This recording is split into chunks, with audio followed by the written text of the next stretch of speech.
सर्वप्रथम तो मेरे सभी प्यारे दोस्तों और प्रिय विद्यार्थियों को प्यार भरा नमस्कार। इस YouTube चैनल होशियार सर में आप सभी का हार्दिक स्वागत है।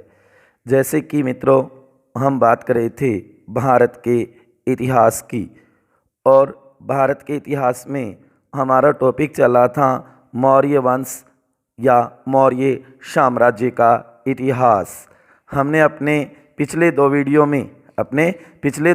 में मौर्य वंश की स्थापना कैसे हुई इसके बारे में देखा। चंद्रगुप्त मौर्य इसका संस्थापक और पहला प्रतापी शासक हमने देखा। उसके बाद में चंद्रगुप्त मौर्य का पुत्र बिंदुसार मौर्य वंश का शासक बना, ये हमने देखा। आज हम बात करेंगे दोस्तों महान सम्राट अशोक की, जो कि मौर्य वंश का तीसरा प्रतापी शासक, जो कि बिंदुसार का ही पुत्र था। तो आज हम बात करेंगे महान सम्राट अशोक, जो कि 273 ईसा पूर्व, कई जगह 272 भी दे रखा है मित्रों, जो कि 273 ईसा पूर्व से लेकर के 232 ईसा पूर्व तक शासन करता है, लगभग 36 वर्ष। तो आज हम इस वीडियो के अंदर अशोक के बारे में देखेंगे। तो दोस्तों अंत तक मेरे साथ बने रहिए। बड़ी रोचक जानकारी और महत्वपूर्ण तथ्यों के साथ मैं आपके साथ अशोक की कुछ बातें साझा करूंगा, जो आगे आने वाले कंपटीशनों में या व्यवहारिक नॉलेज के लिए या भारत के इतिहास की जानकारी के लिए ये महत्वपूर्ण टॉपिक होगा। चलो दोस्तों देखते हैं महान सम्राट अशोक। बिंदुसार के बाद मौर्य साम्राज्य का शासक अशोक बना। बिंदुसार के बाद मौर्य साम्राज्य का शासक अशोक बना था। अशोक सम्राट या शासक बनने से पहले उज्जैन या अवंती का गवर्नर या सूबेदार था। ये क्वेश्चन कई बार पेपरों में पूछा जाता है एग्ज़ाम के अंदर कि अशोक सम्राट या शासक बनने से पहले कहाँ का गवर्नर या सूबेदार था। तो याद रखना है दोस्तों उज्जैन। अगर उज्जैन ऑप्शन में नहीं तो अवंती भी आ सकता है। उसके बाद में देखो दोस्तों, अशोक ने बिंदुसार की इच्छा के विरुद्ध मगध के शासन पर अधिकार कर लिया। यह जैन अनुश्रुति के अनुसार, जैनियों के अनुश्रुति है, उनके अनुसार, जैनियों के अनुसार सुनी हुई बातों पर कहा जाता है कि अशोक ने बिंदुसार की इच्छा के विरुद्ध मगध के शासन पर अधिकार कर लिया, ऐसा माना जाता है या कहा जाता है। अशोक के कई नाम मिलते हैं, अशोक के कई नाम मिलते हैं अलग अलग, जैसे कि अशोक, इसका नाम मास्की, गुजरा, नेटूर या उडेनर, ऐसे कई अभिलेख हैं जहां पर अशोक का नाम अशोक मिलता है। तो मास्की ऐसा पहला अभिलेख माना जाता है जहां अशोक का नाम अशोक मिलता है। ये क्वेश्चन भी बढ़िया बन सकता है, याद रखना अशोक का नाम अशोक कौन से अभिलेख में सर्वप्रथम मिला था। तो याद रखना मास्की। वैसे गुजरा भी है और भी माने जाते हैं, जैसे कि नेटूर है, उडेगलन है, ऐसे कई अभिलेख हैं। अशोक वर्धन, जो कि विष्णु पुराण में इसे क्या कहा गया है, अशोक वर्धन कहा गया है। वहीं मगधाधिराज कहने का लो मगध क्षेत्र का अधिराज यही था। ये भारभू अभिलेख में मिलता है, जो इसका सबसे बड़ा लंबा अभिलेख माना जाता है, जो कि दोस्तों आगे हम अगले वीडियो में इसके अभिलेख और मौर्य प्रशासन के बारे में देखेंगे, जो कि भाग 4 में, क्योंकि आज हम बात करें हैं मौर्य वंश मौर्य साम्राज्य इतिहास का भाग 3, पार्ट 3 पढ़ रही हैं। इससे पहले 2 वीडियो भी बना चुका हूं। अगर मेरे प्यारे दोस्तों, प्रिय विद्यार्थियों, अगर नहीं देखा है तो उनको भी मेरे चैनल पर जाकर के आप प्लेलिस्ट के अंदर देख सकते हो। उसके बाद में देवाना प्रिय और देवाना प्रियदर्शी, ये कई अभिलेखों में इसके नाम मिलते हैं। कई जगह माना जाता है कि बुद्ध शाक्य भी इसका नाम मिला है, लेकिन पूर्ण नाम इसका अशोक मौर्य ही था। पूर्ण नाम क्या था? अशोक मौर्य ही था। देखते हैं अशोक के जन्म और उसकी जीवनी के बारे में। तो याद रखना है दोस्तों, जन्म लगभग, क्योंकि मैंने कहा ना इतिहास की जानकारी के साक्ष्य हमें ऐतिहासिक स्रोतों से ही प्राप्त होते हैं, तो पूरी पुख्ता जानकारी हम नहीं कह सकते। लगभग कहा जा सकता है कि 304 ईसा पूर्व BC पाटलिपुत्र में इसका जन्म हुआ था, जबकि मृत्यु भी पाटलिपुत्र में 232 ईसा पूर्व मानी जाती है। जबकि इसके पिता बिंदुसार, पिता कौन थे? बिंदुसार, और माता सुभद्रांगी। कौन थी? सुभद्रांगी, जो कि रानी धर्मा भी कहा जाता है उसको। बहुत बढ़िया क्वेश्चन बन सकता है कि अशोक की माता का क्या नाम था। हालांकि पिता का नाम तो हमें पता है, बिंदुसार। बिंबिसार नहीं, वो तो हर्यक वंश में होता है। बिंबिसार जिसका पुत्र तो कौन होता है? अजात शत्रु होता है। और यहाँ है बिंदुसार जिसका पुत्र महान सम्राट अशोक होता है। माता सुभद्रांगी, जबकि रानी धर्मा भी उसको कहा जाता है। इसके भाई लगभग 100 माने जाते थे कि इसके 100 भाई थे, चाहे वो सौतेले हो चाहे वो सगे भाई हो। वैसे कहा जाता है कि मुख्य 3 का ही नाम दिया जाता है। जैसे हमने देखा था कि बिंदुसार के 3 पुत्र सबसे बड़ा सुसीम माना जाता है, दूसरे नंबर पे अशोक, और तीसरा तिस्से। ये 3 महत्वपूर्ण नाम बताए जाते बिंदुसार के पुत्रों के। सुसीम सबसे बड़ा था लेकिन योग्य नहीं था।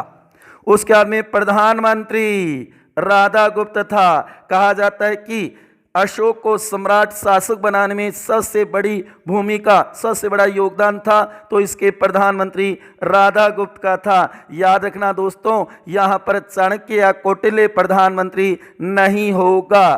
चंद्रगुप्त मौर्य के समय भी चाणक्य था, बिंदुसार के समय भी शुरू में प्रारंभ में प्रधानमंत्री चाणक्य था, लेकिन महान सम्राट अशोक का प्रधानमंत्री चाणक्य या कौटिल्य नहीं बना था। उसके बाद में पत्नी, कई पत्नियां, वैसे पहले राजा महाराजाओं के कई पत्नियां हुआ करती थी, तो अशोक के भी कई पत्नियों के नाम उसके अभिलेखों में। ये और बता देता हूं दोस्तों, अशोक की ज़्यादातर ऐतिहासिक जानकारी हमें अभिलेख शिलालेखों से ही प्राप्त होती है। तो यहाँ पे पत्नी जो कि कारुवाकी, ये महत्वपूर्ण है, जबकि तिस्से, रक्षिता, उसके बाद में पद्मावती और देवी आदि नाम दिए जाते हैं इसकी पत्नियों की। उसके बाद में संतानें, पुत्रियाँ पुत्रियाँ, इनके नाम महेंद्र और संघमित्रा। महेंद्र इसका पुत्र था, संघमित्रा इसकी पुत्री, जिन दोनों को वह बौद्ध धर्म के प्रचार प्रसार के लिए श्रीलंका भेजेगा। अति महत्वपूर्ण क्वेश्चन है, महेंद्र और संघमित्रा को कहाँ भेजेगा अशोक? तो श्रीलंका भेजेगा बौद्ध धर्म के प्रचार प्रसार के लिए। उसके बाद में तीवल नाम भी आता है, कुणाल भी आता है, जो कि कहा जाता है कई ऐतिहासिक स्रोतों में कि अशोक के बाद उसका उत्तराधिकारी कुणाल बना। कुछ ऐतिहासिक स्रोत वो संप्रति को बताते हैं, कुछ ऐतिहासिक स्रोत वो दशरथ को बताते हैं, लेकिन ज़्यादा प्रमाणित कहा जाता है कि कुणाल ही बना था। राज्यारोहण, अशोक का राज्यारोहण कब हुआ? 273 ईसा पूर्व। इसके 4 वर्ष बाद राज्याभिषेक या राजतिलक हुआ था, 269 ईसा पूर्व में हुआ था। देखो दोस्तों, यहाँ पे बड़ी रोचक जानकारी है कि राज्यारोहण और राज्याभिषेक दोनों अलग अलग शब्द है और अलग अलग वर्ष होंगे। राज्यारोहण पूछा जाए तो 273 ईसा पूर्व माना जाता है। तभी मैंने कहा ना कि 273, जो कि इनके 4 वर्ष अपने भाइयों के साथ ये संघर्ष करेगा सत्ता प्राप्ति के लिए, इसलिए यहाँ पर राज्याभिषेक है वो 269 ईसा पूर्व में होगा। क्योंकि सिंहली अनुश्रुति, सिंहली जनश्रुति या अनुश्रुति के अनुसार सिंहलियों से ये बात हमने सुनी है, उन्होंने ये बात कही है क्या कि सिंहली अनुश्रुतियों के अनुसार अशोक ने अपने 99 भाइयों की हत्या करके सिंहासन प्राप्त किया था। वैसे बता दूं दोस्तों कि 99 भाइयों को तो क्या मारेगा, जो इसका विरोध कर रहा था, जो इसके विरुद्ध विद्रोह कर रहा था, उन्हीं महत्वपूर्ण भाइयों के साथ इसकी ये मानो संघर्ष होता है या उनके साथ टक्कर होती है और उनको मार करके, उनको हटा करके ये शासन लेता है। महाबोधि वंश तथा तारानाथ भी यही बताते हैं कि अशोक ने सत्ता प्राप्ति के लिए गृह युद्ध, घर के अंदर ही जो गृह युद्ध होता है अपने भाइयों में, अपने राजमहल में, अपने ही एक प्रकार से सौतेले या सगे भाइयों के साथ, उसे कहा जाता है गृह युद्ध में अपने भाइयों का वध किया। अपने भाइयों का वध किया। लगभग 4 वर्ष के सत्ता संघर्ष के बाद अशोक का विधिवत राज्याभिषेक 269 ईसा पूर्व में हुआ था, ऐसा माना जाता है। जो कि आपने देखा सियाली अनुश्रुति या जनश्रुति भी यही कहा जाता है और महाबोधि वंश तथा तारानाथ के द्वारा भी यही बताया गया है। तो ये देखा हमने महान सम्राट अशोक का जीवन परिचय, उसके कितने नाम, उसका जन्म, मृत्यु, पिता का नाम, माता का नाम, भाई, प्रधानमंत्री, पत्नी, उसके बाद में उसकी संतानें, ये सभी हमने देखा। राजारोहण कब हुआ, राज्याभिषेक कब हुआ, यहाँ से क्वेश्चन बन सकता है मेरे प्यारे दोस्तों, इसको जरूर नोट करना। और बता देता हूँ कि मेरे साथ साथ जो मैं नोट्स आप तक पहुंचा रहा हूं उनको आप अपने रजिस्टरों में नोट जरूर करें और जो भी आपके साथी सहेली जो भी ये मानो की तैयारी कर रहे हैं कंपटीशनों की, उन तक ये वीडियो जरूर पहुंचाएं। तो इसलिए कहूँगा कि इस वीडियो को ज़्यादा से ज़्यादा शेयर करें और मेरे चैनल को अभी तक आपने सब्सक्राइब नहीं किया है, कृपया आपसे निवेदन है कि मेरे चैनल को सब्सक्राइब भी कर देवें, क्योंकि ये अगर आप लाइक है, शेयर है, सब्सक्राइब करते हो तो उससे मेरा मनोबल बढ़ता है। आपके स्नेह और प्यार के कारण ही ये मानो मैं ये YouTube चैनल चला रहा हूँ, जो कि आप देख रहे हो कि मेरी प्रबल इच्छा है कि मैं आपको बोर्ड पर समझाऊं, लेकिन लॉकडाउन की स्थिति होने के कारण मैं केवल ये मानो कि अपने रजिस्टर के नोट्स के माध्यम से ही आप तक ये जानकारी पहुंचा रहा हूं और साझा कर रहा हूं। चलो दोस्तों आगे देखते हैं कलिंग युद्ध। कलिंग युद्ध बहुत ही महत्वपूर्ण टॉपिक है अशोक का। अशोक का महत्वपूर्ण जो टॉपिक है वो है कलिंग युद्ध। कलिंग युद्ध अशोक ने राज्याभिषेक के 8वें वर्ष, राज्याभिषेक के, राज्यारोहण के नहीं, राज्याभिषेक के, राज्यारोहण आएगा तो 12वां वर्ष आएगा, जो कि राज्याभिषेक 8वें वर्ष 261 ईसा पूर्व। क्यों राज्याभिषेक कब हुआ था? 269 ईसा पूर्व में हुआ था। तो इसके 8वें वर्ष 261 ईसा पूर्व बहुत ही महत्वपूर्ण जानकारी है, कई बार पेपरों में पूछा भी जाता है इसके बारे में। कलिंग जो कहाँ है वर्तमान में? ओडिशा। ओडिशा का जो क्षेत्र है उसे कलिंग कहा जाता है। पर आक्रमण किया था और हाथी गुफा अभिलेख से ये पता चलता है कि उस समय कलिंग का शासक नंदराज था। उसे हराया गया, उसे मारा गया और इस युद्ध में 1 लाख लोग मारे गए और 1,50,000, 1.5 लाख लोग वो घायल हुए थे, ऐसा माना जाता है। 1 लाख लोग मारे गए, 1 लाख लोग मारे गए तथा 1,50,000 लोग घायल हुए थे इस युद्ध के अंदर। इस व्यापक नरसंहार ने इतना बड़ी क्षति हुई, जन क्षति, जो कि नरसंहार, जो लोग इतने मारे गए, ने अशोक का हृदय परिवर्तित कर दिया और अशोक ने भेरी घोष, जो कि युद्ध के लिए बजाया जाता है, भेरी घोष के स्थान पर धम घोष अपना लिया।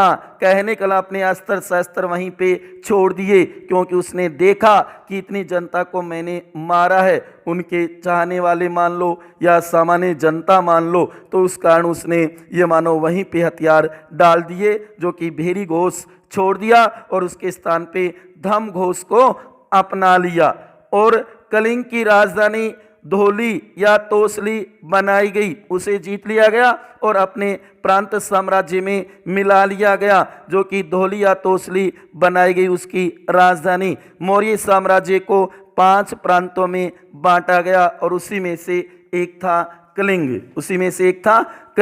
कहा जाता है कि अशोक ने अपने साम्राज्य का बहुत विस्तार किया। उसके अभिलेखों से यह स्पष्ट होता है कि उसका साम्राज्य उत्तर पश्चिम सीमा प्रांत अफगानिस्तान, दक्षिण में कर्नाटक, पश्चिम में काठियावाड़ और पूर्व में बंगाल की खाड़ी तथा उत्तर में जम्मू कश्मीर तक फैला हुआ था। तो उसे उसने 5 प्रांतों में बांटा। उन 5 प्रांतों के नाम मेरे प्यारे दोस्तों जरूर याद रखने हैं और उनकी राजधानियां। कई बार इसमें से क्वेश्चन पूछा जाता है, तो ध्यान देना। प्रांत नंबर 1 उत्तरापथ, जिसकी राजधानी तक्षशिला, राजधानी क्या थी?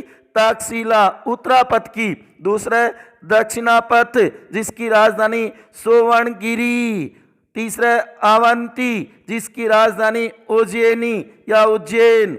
जबकि चौथा कलिंग, जो जीता था इसने 261 ईसा पूर्व, उसकी राजधानी तोसली। और नंबर 5 प्राची या मध्य देश, जिसकी राजधानी पाटलिपुत्र। ये थे 5 प्रांत, 5 राजधानियां उनकी।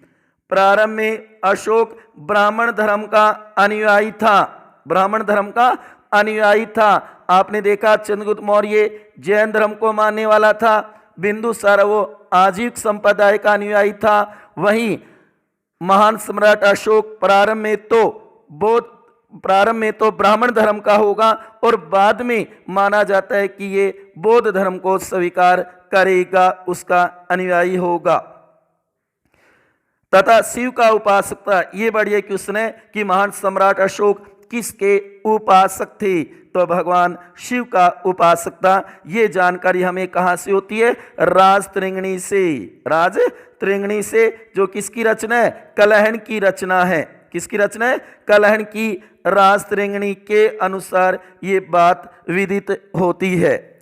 उसके बाद में लेकिन कलिंग विजय के बाद समण निग्रोध, एक नाम तो ये ध्यान में रखना है, समण निग्रोध तथा उपगुप्त। मैन उपगुप्त आता है बहुत बार पेपरों में। उपगुप्त के प्रभाव में आकर अशोक बौद्ध धर्म में दीक्षित हो गया। बौद्ध धर्म की यह मानो दीक्षा किससे ली थी? उपगुप्त से, समण निग्रोध से। ये दोनों मुनियों के नाम जरूर याद रखना है। बाद में वह गुरु मोगलीपुत्र तीस्त, ये इसका गुरु था, मोगलीपुत्र तीस्त के प्रभाव में आ गया और बौद्ध धर्म को स्वीकार कर लिया। अहिंसा का पाठ, ये मानो अहिंसा को अपना लिया। अशोक ने राज्याभिषेक के